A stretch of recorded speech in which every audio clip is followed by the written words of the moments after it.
LG inverter এসির ইনডোরের PCB. তো technician ভাই এসি যখন সার্ভিস করছিল তখন এর মধ্যে ভুলবশত জল চলে যায়, সে কারণে এর ইনডোরের যে ব্লোয়ার মোটর বা ফ্যান মোটরটি থাকে সেটি রান করছে না। তো আমরা বোর্ডটির পিছন দিক দেখাবো যে ওয়াটারের সাইন বা আছে কি না।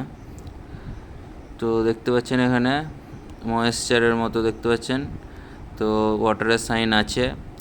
তো এটি ওয়াটার ড্যামেজ হয়ে গেছে, এটি আমরা স্টেপ বাই স্টেপ রিপেয়ার করব।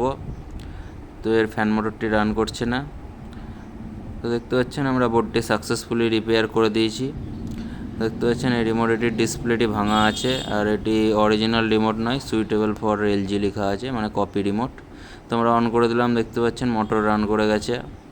তো সাকসেসফুলি বোর্ডটি রিপেয়ার হয়ে গেছে। তো আবার আমরা অন করে অফ করে দেখাচ্ছি, দেখতে পাচ্ছেন।